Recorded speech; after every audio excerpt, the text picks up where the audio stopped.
Bonjour à tous et bienvenue dans cette nouvelle vidéo. Aujourd'hui, on va voir ensemble 15 raisons pourquoi vous ne réussirez pas dans votre MLM. Donc, c'est important de savoir comment réussir, mais c'est aussi important de savoir qu'est-ce qu'il ne faut pas faire ou ne pas reproduire.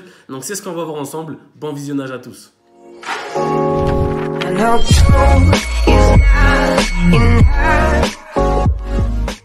Alors la première raison pour laquelle vous ne réussirez pas, c'est de ne pas être coachable. Donc coachable, qu'est-ce que c'est? C'est de ne pas écouter les conseils de ceux qui sont déjà dans votre marketing de réseau et qui ont du résultat. Donc c'est un petit peu comme partout. Tu vas apprendre à danser, tu vas forcément regarder un danseur professionnel. Tu vas pas t'écouter toi qui connais rien. Dans le marketing de réseau, c'est pareil. Tu as des leaders, ils vivent de ça, ils savent comment ça marche. Si tu n'es pas coachable envers eux, tu ne réussiras pas malheureusement. La deuxième raison, c'est tout simplement d'en parler avant d'être formé. Voilà, c'est des gens qui veulent démarrer, qui viennent de démarrer. Bienvenue dans l'équipe, super, il n'y a pas de problème. Le problème, c'est qu'ils ne sont déjà pas coachables. Donc, c'est-à-dire que avant de se former correctement à l'invitation, à en parler autour de soi ou un petit peu sur le produit, ils vont directement en parler, ils racontent tout et n'importe quoi. Et du coup, ils ont grillé tous leurs contacts et il n'y a plus personne qui veut en entendre parler. Voilà, donc c'est parler avant de se former, c'est vraiment très mauvais, il ne faut surtout pas faire ça. Donc, tu démarres. Tu te formes, tu en parles. La troisième raison, c'est tout simplement de ne pas avoir d'objectif. Concrètement, si tu ne sais pas où tu vas et comment tu y vas, tu iras nulle part au final. Donc, quelqu'un qui ne planifie pas sa réussite, c'est quelqu'un qui planifie son échec. Donc, ça, c'est aussi important à comprendre. Donc, 4, c'est regarder le résultat des autres. Souvent, on essaye de, voilà, ouais, mais regarde, lui, il avance plus vite, oui, mais là, ça détruit ton moral, ça détruit ton mindset, ça détruit ton état d'esprit et c'est pas du tout bon. Et à cause de ça, malheureusement, tu ne passeras plus à l'action ou très peu. Et c'est ce qui fait que tu ne réussiras pas, malheureusement, en MLM. 5, croire à la réussite rapide.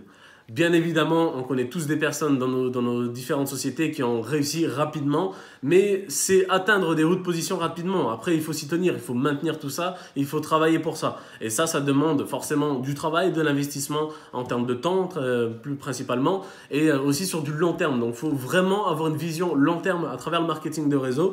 Et en moyenne, c'est ce qui est donné en moyenne, il faut à peu près 10 ans pour que tu puisses atteindre le rang le plus haut de ta société. Bon, on est sur du 5 chiffres par mois, on va pas se plaindre, même si ça prend 15 ans. Mais c'est vraiment important de ne pas s'attacher à vouloir absolument du résultat rapidement. 6, avoir des attentes trop importantes. Tu es dans le marketing de réseau, tu as pris une licence business, tu as une équipe, tu as du monde, tu as des leaders, ils vont t'aider, ils vont te former, ils vont t'accompagner. Mais tu restes ton propre patron. Donc, c'est-à-dire que tes résultats dépendent de toi et de personne d'autre autour de toi. Donc, si tu as des attentes, des grosses attentes trop importantes, malheureusement, voilà, ça va te détruire le moral si tu n'atteins pas tes objectifs. Donc voilà, c'est important de viser la lune pour au moins atterrir dans les étoiles. Mais dans tous les cas, il ne faut pas avoir des attentes trop importantes parce que sinon, c'est trop négatif encore une fois. Très important, j'ai vu des tas de gens et même des gens qui avaient du résultat se désinscrire et arrêter complètement l'activité tout simplement parce qu'ils étaient incapables de se détacher du résultat. Donc ça, c'est pareil, c'est vraiment très important.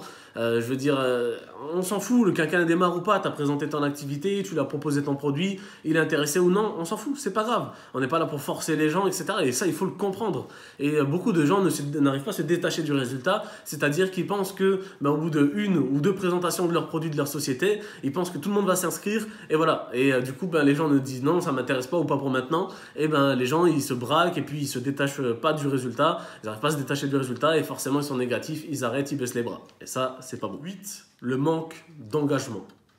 Avoir des rêves, c'est bien. Les réaliser, c'est mieux. Et il ne faut pas oublier qu'une vision sans action n'est qu'un rêve.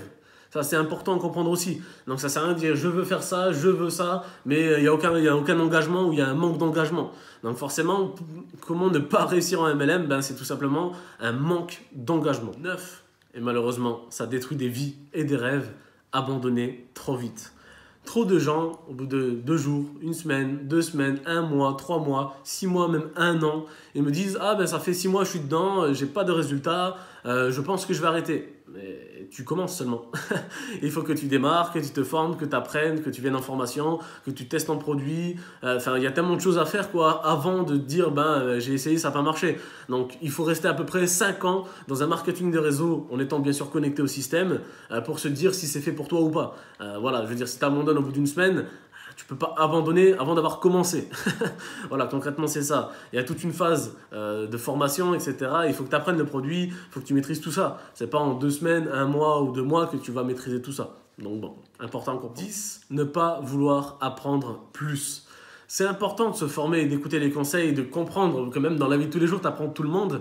Et dans le marketing de réseau, la façon de ne pas réussir, c'est tout simplement de se dire ah, moi, j'ai plus rien à apprendre. Des fois, on a rencontré des vendeurs. Oui, moi, j'ai fait 10 ans de vente, ça fait 5 ans que je suis dans le marketing. Au final, tu vois qu'ils n'ont même pas les bases d'une invitation, quoi. Donc voilà, et juste parce qu'ils ont fait des études ou parce qu'ils étaient dans une société, dans le salariat qui concernait du coup la vente, je veux dire la vente de prêt-à-porter, peu importe, voilà, ils ont une petite expérience dedans et ils pensent qu'ils n'ont plus rien à apprendre. Ou alors certains qui ont juste des égos surdimensionnés et qui se disent moi j'ai rien à apprendre, etc. Forcément, si tu pars sur cet état d'esprit-là, je peux te garantir que tu ne vas pas réussir. Donc ça c'est important à souligner également. 11. Et ça c'est une règle obligatoire dans l'entrepreneuriat. Ne pas être constant. Si tu n'es pas constant, c'est sûr que tu ne réussiras pas. Pourquoi? Tout simplement, si tu passes à l'action à fond pendant une semaine. Alors déjà, si tu fais trop d'actions et que tu as peu de résultats, tu vas être déstabilisé émotionnellement. La deuxième des raisons, c'est que si tu passes à fond à l'action pendant une semaine et qu'après tu ne fais plus rien pendant une semaine, tu n'as pas suivi ce qui s'est passé. Ou alors tu passes à l'action 2 semaines et après on ne te voit plus pendant 1 mois. Tu ne sais pas ce qui se passe, tu n'es pas plugué au groupe, tu ne comprends pas. Donc forcément, comment tu veux réussir? Tu n'es plus dans l'énergie, tu n'es plus dans l'action, tu n'es pas constant. Donc ça, c'est important, la constance à retenir. 12. Ne pas créer de lien avec son équipe. Donc c'est important de créer des liens. Tu es un peu ton propre patron, tu as un peu ton équipe à gérer aussi, quoi. Donc je veux dire, c'est vraiment important et on le voit dans le salariat. 98% des gens que j'ai rencontrés dans ma vie m'ont dit mon patron ci, mon patron ça, laisse tomber, des insultes et par-ci par-là. Tout simplement parce que les patrons ne créent pas de lien avec leurs équipes. Comment tu veux avoir cette envie de travailler ou travailler correctement? Chez nous, c'est pareil. Sauf que nous, le marketing de réseau, c'est une très très belle industrie et on est là pour aider et accompagner les personnes vers leurs objectifs, vers leur réussite. Et même les simples clients qui consomment uniquement le produit, on est là pour les accompagner. Donc ça, c'est important et pour ça, il faut mettre, il faut créer de l'équipe, mettre de l'ambiance, il faut que tout se passe bien. Et c'est important de créer des liens avec ces équipes, des liens forts. Nous, on a des liens très très très puissants avec certaines personnes. On connaît leur vie mieux que leurs amis. Voilà. Après, on n'est pas là, bien sûr, pour faire les psychologues. Non, pas du tout. Mais on est là pour créer des liens avec nos équipes et c'est comme ça qu'ils auront envie de passer à l'action. 13e raison, ne pas dupliquer ses connaissances. Alors, c'est une erreur de parcours que j'ai faite.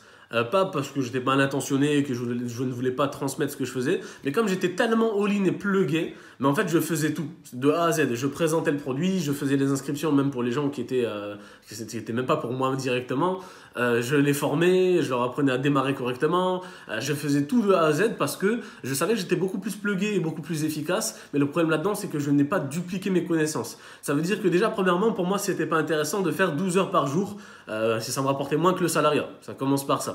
La deuxième des raisons, c'est qu'on est là pour gagner du temps. On n'est pas là pour faire des postes de 12 heures, 13 heures, autant retourner à l'usine. Et la troisième des raisons, c'est que ton équipe ne se sent pas, investis dans le projet, dans le concept, dans l'activité. Et malheureusement, le problème là-dedans, c'est tout simplement qu'ils auront beaucoup plus tendance à partir. Donc pour le taux de rétention, c'est vraiment pas bon. Et surtout, t'es pas là pour babysitter les gens. Tu es là pour tout simplement créer des leaders et c'est comme ça que tu vas créer un réseau. La 14e raison, c'est tout simplement de ne pas retourner en formation, retourner se former. Voilà, je veux dire, c'est pas parce que tu as fait une formation que tu maîtrises le truc de A à Z. Non, même les plus hauts placés de ta société continuent de se former. Alors pourquoi toi, tu ne le fais pas? Donc ça, c'est la première des questions que tu dois te poser. Et la deuxième des raisons, c'est que même si c'est une formation qui est similaire, c'est juste la thématique qui est similaire. C'est-à-dire que, on va dire, si c'est sur le sport, ça va rester sur le sport. Mais les intervenants seront très certainement différents.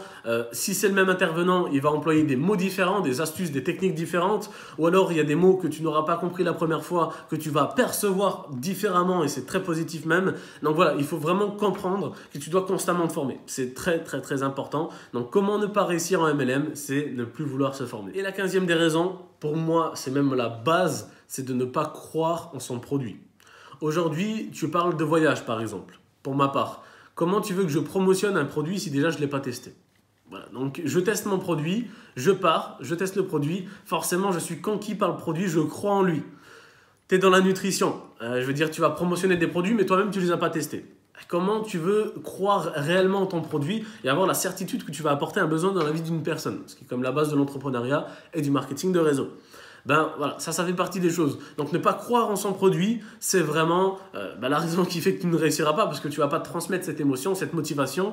Voilà, on est là pour transmettre le besoin, et ça c'est important de le comprendre. Donc voilà, c'était vraiment les 15 erreurs principales, il y en a encore d'autres bien sûr, mais voilà, que je voulais vous citer à travers cette vidéo pour vous faire comprendre que c'est bien de savoir comment réussir, mais c'est important de savoir qu'est-ce qu'il ne faut pas faire pour justement réussir.